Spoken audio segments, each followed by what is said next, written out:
आइए आपको एक करिश्मा से रूबरू कराते हैं। गांव धन सिंह खाना का एक अवतार सिंह नामक व्यक्ति था।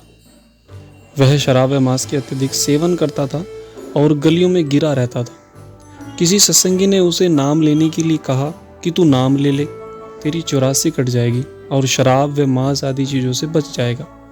उसने सत्संगी से कहा कि अगर सच्चे सौदे वाले बाबा जी मुझे कोई रहमत दिखाएं तो मैं नाम ले लूँगा। यह सुनकर वह सत्संगी चुपचाप चला गया।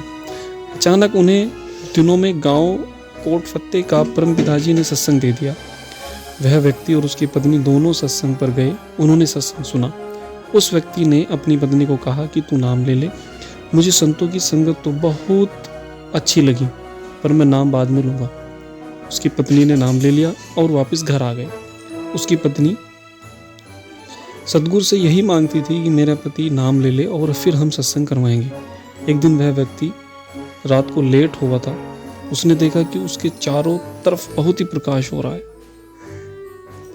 और वह रोशनी बहुत सुंदर लग रही थी जो पहले कभी नहीं देखी। फिर उसने क्या देखा कि हाथ में लाठी, सिर पर सुंदर टोपी, सफ़ेद कपड़े, लंबी दाढ़ी और वह मनमोहक स्वरूप वाले परम पिताजी उसके पास आए और फरमाया कि बेटा तू अब जाग, तेरा नाम शब्द लेने का समय आ गया है। कल सच्चा सौदा आश्रम में सत्संग है, तू जाकर नाम ले आ। यह दृश्य देखकर वह हैरान हो गया। वह उठकर अपनी पत्नी को कहने लगा कि मुझे सत्संग सुनने सरसा जाना है। उसकी पत्नी हैरान हो गई। उसने तैयारी कर दी और वह सरसा की तरफ चल पड़ा। गाड़ी से सफ़र करके वह भटिंडा पहुंचा और वहां जाकर उसकी आंखें लग गई। वहां उसे सरसा के लिए गाड़ी बदलनी थी। गाड़ी के चलने में 2 मिनट ही रह गए और वह सोया ही रहा। परम पिताजी ने फिर उस सत्संगी के पास आकर कहा कि भाई तू सोया पड़ा है, तेरी गाड़ी का तो टाइम हो चुका है, उठ जल्दी कर। वह तुरंत खड़ा हो गया, लेकिन जब तक सरसा जाने वाली गाड़ी का समय बीत चुका था। वह आधा घंटा लेट हो गया था। वह निराश हो गया और उसने सोचा कि शायद गाड़ी खड़ी हो, इसलिए उसने एक टीटी से पूछा कि क्या सरसे वाली गाड़ी चली गई है। उसने कहा भाई शायद तेरा इंतजार में ही खड़ी है, इसका इंजन नहीं चल रहा। वह भागकर गाड़ी में बैठ गया और गाड़ी उसी वक्त चल पड़ी। उसने सतगुरु जी का लाख लाख धन्यवाद किया और कहने लगा कि मालिक तूने मुझे तुच्छ इंसान के लिए इतनी बड़ी गाड़ी रोक दी, तेरा यह एहसान मैं जीवन भर नहीं भुला सकता।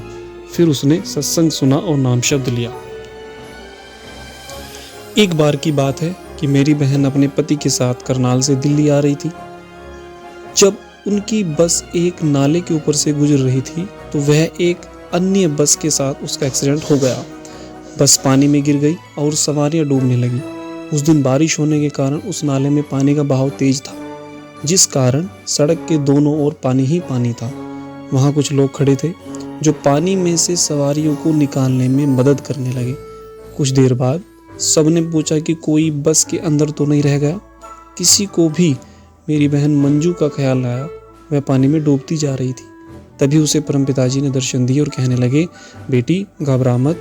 परम पिताजी ने उसका हाथ पकड़कर ऊपर कर दिया। जहाँ लोग यह देख रहे थे कि कोई सवारी पानी में न रह गई हो, लोगों ने जब उसको देखा तो उसे पानी से बाहर निकाल लिया।